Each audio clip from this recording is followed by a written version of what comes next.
차렷. 선생님 인사. 안녕하세요. 자, 오늘은 광주광역시의 시내는 어디일까요? 함께 공부할게요. 자, 지리는 맛, 지리는 맛을 힘차게 외쳐보겠습니다. 자, 준비 시작. 지리의 맛, 지리는 맛. 자, 준비 시작. 지리의 맛, 지리는 맛. 자, 준비 시작. 지리의 맛, 지리는 맛. 자, 오늘 우리가 배울 내용은 여러분이 작년에 배웠던 내용이에요. 작년에 배웠던 내용이고, 이런 키워드를 아마 들어본 적 있을 거예요. 도심, 도심, 부도심. 이런 이야기 들어본 적 있죠? 네. 오늘은 이걸 광주광역시에 적용하는 차원에서의 공부를 한번 해보도록 할게요. 자, 15쪽 펼쳐주세요. 15쪽. 자, 생강여기 나오는 시내 간다를 잠깐 살펴볼게요. 자, 선생님의 고향이 광양이에요. 광주가 아니라 전남 광양이다. 자, 광양에도 시내가 있었습니다. 시내에는 시계탑이 있었고, 시계탑에서 만나자고 약속을 정하기도 했습니다. 그리고 시내에는 뭐가 있었냐면 롯데리아가 있었습니다. 그러니까 맥도날드나 버거킹은 없어서 롯데리아가 가장 핫플레이스였어요. 그러면 이때 뭐 하겠어요? 초딩들 롯데리아에서 생일 파티 하는 거예요. 생일 파티. 자, 그런 걸 했었고, 그래서 나 오늘 시내에 간다 하면 친구들의 부러움을 사기도 했습니다. 광주광역시에도 시내가 있습니다. 아니, 정확하게는 여러 학생이 시내에 간다고 말하기도 합니다.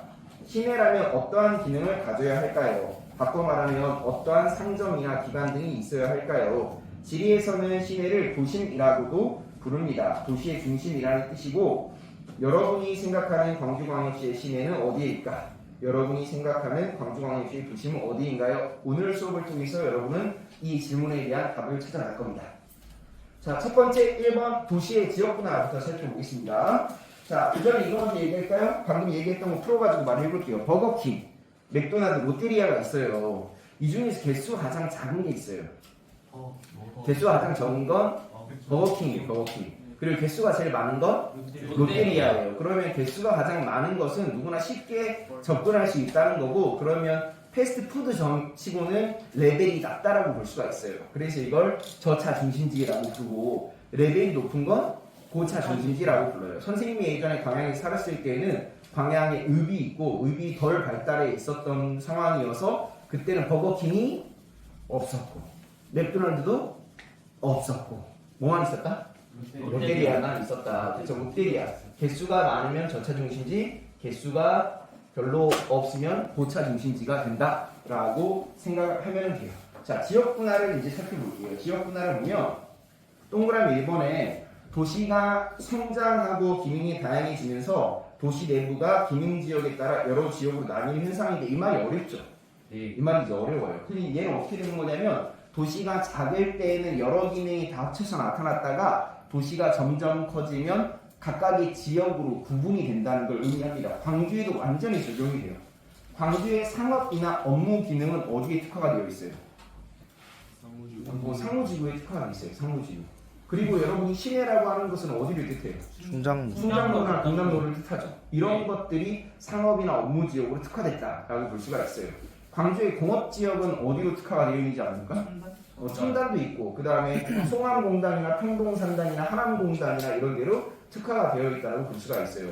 마지막으로 광주의 주거지역은 대부분 광주에 주거지역이 많은데 완전히 주거지역으로 특화가 된 곳은 수안지구가 되고, 이 계림동 일대도 굉장히 많이 주거지역으로 특화가 되어 있다고 볼 수가 있습니다. 자, 지리면막 교재 넘겨서 122쪽 58번 볼게요. 122쪽 58번. 자, 지리면막 교재 122쪽 58번을 보면 방금 설명했었던 내용들이 여기에 나오게 됩니다.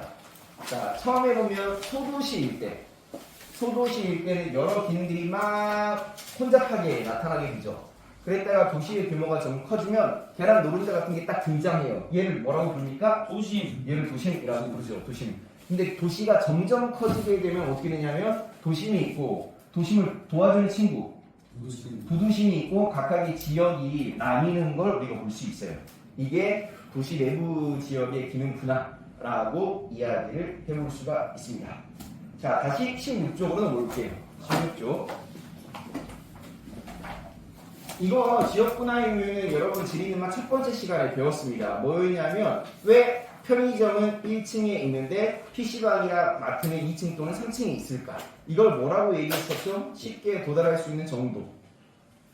접근성이라고 이야기했었죠. 접근성이라고 이야기했고, 이 접근성이라고 하는 말을 뭐와 뭐가 비례하게 나타나냐면 지대와 직과의 비례에서 나타난다라고 볼 수 있습니다.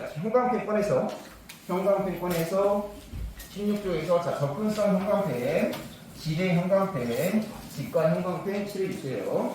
접근성, 지대, 직과 형광펜으로 칠해줍니다. 직과는 땅값이거든요. 땅값. 그리고 지대가 좀 어려운 말인데 지대는 뭐라고 보면 생각하면 되냐면 토지를 이용해서 걷어들일 수 있는 수익이에요. 그러니까 땅을 이용해서 벌 수 있는 돈. 이것을 이제 지대라고 부릅니다. 지대라고 부르는데 이걸 뭐 크게 구분할 건 아니고 우리가 고등학교 1학년 수준에서는 접근성이 높으면 땅값이 비싸져요 라고 생각하는 것이 쉽게 이해할 수 있는 부분이라고 할 수가 있어요. 자, 지금 화면에 보이고 있는 곳이 우리나라에서 땅값이 제일 비싼 곳입니다. 우리나라에서 땅값이 제일 비싼 건물. 여긴 강남이 아니에요. 어디냐면 서울시 종로구에 있는 명동이라고 하는 곳이고, 명동에 있는 네이처 리퍼블릭 화장품 가게라고 볼 수가 있어요. 네이처 리퍼블릭 화장품 가게는 중저가 화장품 브랜드거든요. 그러니까 별로 안 비싸요, 화장품이. 그런데 이 건물이 우리나라에선 땅값이 제일 비쌉니다. 자, 이제 생각을 해봅시다. 우리가 흔히 한 평 이렇게 이야기를 하죠. 한 평. 뭐 30평, 40평 할 때 한 평을 이야기해요. 그게 3.3제곱미터예요. 3.3제곱미터. 3.3제곱미터는 이쯤 돼요. 이쯤. 그러니까 한 평은 180 정도 되는 성인이 둘이 딱 누우면 될 면적이 한 평이거든요. 그러니까 요 정도예요. 요 정도.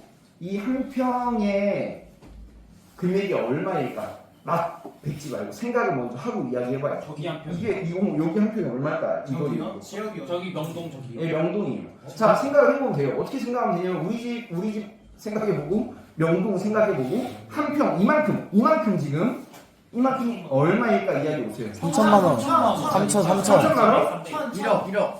아, 저기 1억? 5천. 아니야, 그렇게 안 가. 그렇게 안 가. 5천. 자, 친구들아, 2천. 1억보다 비싸요. 한 평이요? 한 평이 1억보다 비싸요. 1억보다 비싸요. 평이요? 자, 그럼 얼마? 2억? 5억. 2억? 1억 200. 이만큼이 얼마? 5억. 이만큼이 5억이라고? 5억 무조건 5억. 이만큼이 5억? 1억 2천. 자, 1억 2천. 잘 봐요. 이게 가장 땅값이 비싼 곳이다. 자, 여기가 명동 네이처 리퍼블릭이고 21년째 한국에서 땅값이 제일 비싼 곳이에요. 그런데 네이처 리퍼블릭 화장품이 비싸고 저렴해요. 그러면 여기에 있는 화장품을 판다고 해서 네이처 리퍼블릭 이 지점을 유지할 수가 없어요. 하지만 계속 여기서 이걸 유지하는 이유는 뭐냐면 1년에 한 번씩 광고를 해줘요. 이렇게. 이곳이 땅값이 제일 비싸요. 광고 효과가 있기 때문에 그냥 유지하는 겁니다. 예전에는 이 건물이 파스쿠치라고 하는 커피숍이 있어요. 여기가 잘 봐야 돼요, 친구들. 1제곱미터당 1억 7천이에요. 근데 여기 3.3이잖아요. 3.3을 곱해야 돼. 5억이야, 5억. 한 평에 5억. 한 평에 5억이란 말을 생각해봐요. 10평짜리 아파트면 얼마예요? 50억이죠. 20평짜리 아파트면 얼마예요? 땅값만? 100억이에요. 그럼 여러분은 여기 도심의 한복판에 10평짜리 아파트를 50억 주고 살 것인가? 아니면 저 멀리 나가서 저택을 짓고 살 것인가? 선택을 하는 거죠. 대부분이 저택을 선택을 하게 됩니다. 그 말은 무슨 말이냐면 도심이라고 하는 곳이 땅값이 굉장히 비싸서 넓은 면적을 차지하는 기능들이 있어요. 예를 들면 우리 학교 앞에 여기 뭐야 이게 보이는 거 운동장은 엄청 넓은 면적이 있어야 되죠. 근데 저기 한 평에 5억이라고 생각해봐요. 학교가 유지가 될 수가 없어요. 그래서 학교라는 기능이 도심 바깥으로 나가게 되고 그 다음에 우리가 살고 있는 아파트도 도심 바깥으로 나가게 되고 그리고 공장도 넓은 면적을 가져야 되니까 이런 것들이 도심 바깥으로 나가게 되고 그랬을 때 도심으로 모일 수 있는 기능들은 돈을 많이 낼 수 있는 기능은 도심으로 모일 수가 있어요. 여러분이 체육 시간에 자 모여라 두 글자 모여라 집합이라고 하는 것처럼 도심으로 집합 두 글자 집심이라고 이야기해요. 집심. 그리고 도심에서 멀어져라. 여러분이 여자친구와 헤어진 거 두 글자 이별. 떠나기 이심. 이심. 그래서 집심과 이심이라고 정리를 할 수가 있습니다. 자, 16쪽 제일 아래쪽에 보면 집심 현상과 이심 현상이 나오죠. 됐어요, 친구들? 네. 자, 그러면 넘어가서 17쪽의 도시 내부 기능지역의 분화라고 하는 그림을 잠깐 보겠습니다. 자, 여기서 보면 이 그림에서 지대라고 하는 게 나오죠. 지대는 사실 수익이거든요. 수익이라고 했을 때, 자, 여러분이 건물주예요. 여러분 건물주다? 자, 생각만 해도 좋습니까? 자, 건물주라고 했을 때 수익이 많은 게 좋아요? 적은 게 좋아요? 많은 거. 수익이 많은 게 좋아요. 그러면 여기서 보면 각각의 구간이 겹치는 데가 있죠. 겹치는 데는 기준으로 수익이 높은 애들이 선택이 되는 겁니다. 선택. 자, 여기서 보면 선택이 되죠. 수익을 많이 거둘 수 있으니까 여러 기능이 경쟁을 했을 때 가장 높은 애들. 그러니까 도심 근처에는 뭐가 나타나냐면 상업지역. 그걸 벗어나면 공업지역. 멀리 가면 주거지역이 나타나요. 그러니까 도심 근처가 되면 상업 업무 기능이 나타나게 되고, 광주의 경우에는 상업 업무 기능이 어디에 있다고 했어요? 상무지구하고 아니야, 첨단은 아니고 충장구 금남로 이런 데로 집중이 된다라고 볼 수가 있죠. 됐죠? 자, 그러면 이제 중딩 때 배웠던 거 이야기해 볼게요. 중학교 때 배웠던 거. 자, 도시의 중심 뭐라고 불러요? 도심 둘러싸고 있는 거 중간 지역 둘러싸고 있는 거 주변 지역 제일 끝에 둘러싸고 있는 거 개발 제한구역, 그리고 도심을 도와주는 친구 구도심, 이렇게 구성이 된다라고 볼 수가 있습니다. 자, 서울의 한복판을 딱 봤을 때 여기가 도심이죠. 도심. 자, 도심이 있고 여기가 영등포구는 부도심, 도로구는 주변 지역이라고 했을 때 여기서부터 멀어질수록 땅값이 어떻게 돼요? 멀어질수록 땅값이 낮아지는 것을 볼 수가 있고, 도심에서 봤을 때 주변 지역으로 가면 대체적으로 땅값이 내려가요. 어디만 높아져요? 부도심만 높아져요. 부도심만 좀 높아지는 것을 알 수가 있다.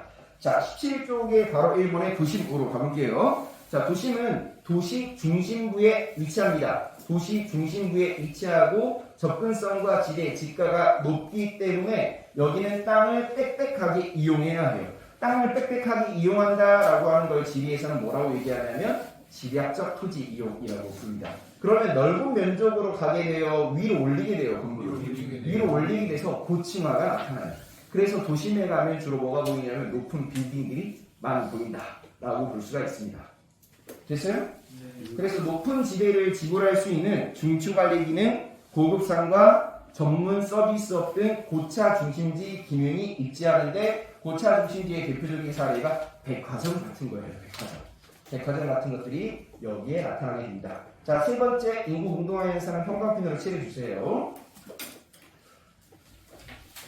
대부분의 사람들의 집은 어디에 있냐면 주변 지역에 있어요. 왜 그렇습니까? 나는 도심에 살고 싶은데 도심은 너무 비싸요. 그러니까 도심에 살지 못하고 주변 지역에 나와 살아요. 그런데 상업 업무 지역이라는 말은 무슨 뜻이냐면 회사가 거기에 있다는 걸 의미해요. 자, 회사가 거기에 있다는 것을 의미한다. 그러면 회사는 어디에 있어요? 회사는 도심에 있어요. 그러면 사람들이 출근을 어디로 해야 돼요? 도심으로 해야 돼요. 그러면 밤에는 자기 집에 가야 되죠.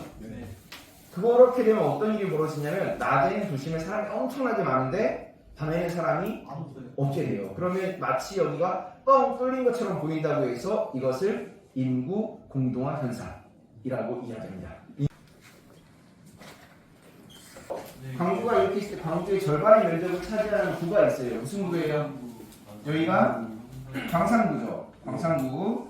그 다음에 B라고 되어 있는 이쪽을 뭐라고 불러요? 여기를 북구라고 하죠. 북구.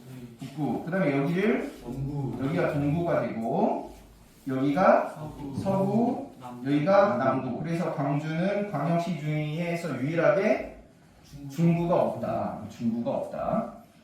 예전에 광주가 이만했거든요. 이만했어. 근데 광산구는 원래 광산군이었고 광주가 아니었는데 광역시가 되면서 통합된 거예요. 통합. 자, 그러면 어떻게 되냐? 얘를 없다고 생각하고 얘만 봐봐요. 얘만 봤을 때 여러분이 딱 느낌이 올 거예요. 센터가 어디냐? 센터가 여기지, 여기. 맞아요? 여기가 충장로 긋는 거예요. 그러니까 시내가 여기 있는 거예요, 여러분. 자, 그런데 광주가 합쳐졌다라고 하면 여기가 센터가 되죠. 여기가 상무지구예요. 그래서 예전에는 계림동에 시청이 있었어요. 계림동이 시청이 있었고, 지금 시청 어디에 있어요? 서구 치평동 상무지구에 시청이 있어요. 그 이유가 이렇게 된다고 볼 수 있죠. 자, 오른쪽으로 와서 A하고 B하고 C하고 보여요, 친구들? A하고 B하고 C를 보면 A가 무슨 구예요? 광산구, B는 북구, C는 동구. 이렇게 있을 때 주간인구 지수가 나오죠. 주간인구 지수가 제일 높은 곳이 어디예요?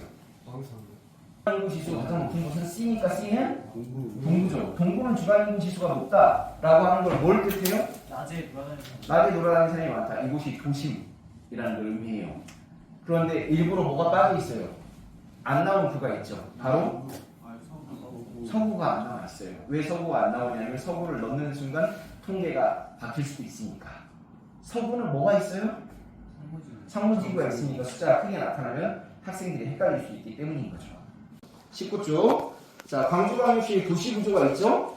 자, 광주광역 도시구조를 볼게요. 광주광역시의 도심은 광산동과 서남동, 충장로, 금남로 일대에 자리한 동부지역으로. 그러니까 여기가 우리가 뭐라고 불러요? 이쪽을? 시내라고 불러요. 시내라고. 오랜 기간 중심지 기능을 했다. 그러나 이 일대는 주택이 노후화되고 2005년 전라남도청이 전남 무안의 남학 신도시로 이전한 후에 상권이 변화함에 따라 도심 기능이 쇠퇴하게 되었다. 그 사이 서구 치평동의 상업 기능이 발달하고 광산구 수안동 등의 학교 및 아파트 단지가 형성되면서 이 지역이 뭐가 돼요? 신도심으로 부상했다. 이처럼 신시가지가 개발되면 구시가지의 인구와 기능이 이전하여 도시 내부 구조가 변화하기도 한다. 이렇게 정리해보죠. 자, 어떻게 되는 거냐면 예전에는 도심이 여기였어요. 여기에 누가 봐도 센터니까 여기가 이제 도심이었다면 지금은 광주의 도심이 이렇게 됩니다. 그러니까 우리가 지금은 늘 시내 간다라고 표현하면 어디에 간다고 이야기해요? 충장로나 금남로에 간다고 생각을 한다는 거죠. 그거 예전에 그쪽에 시청이 있었기 때문이고 도청이 있었기 때문이에요. 그래서 그쪽을 시내라고 표현을 하지만 지금 광주광역 시청은 어디에 있냐면 서구에 있어요. 서구의 상무지구에 있다 보니 이제 나중에 시간이 매우 지나고 여러분이 어른이 되고 여러분의 자녀들이 광주에 산다면 나는 시내 갈 거야 라고 하면 어디로 간다고 생각할 수가 있어요? 상무지구에 간다고 표현할 수도 있어요. 그런 것들 때문에 광주광역시는 어디일까요? 라고 물었을 때 사실 답이 두 개가 될 수가 있어요. 자, 그래서 오늘은 여기까지.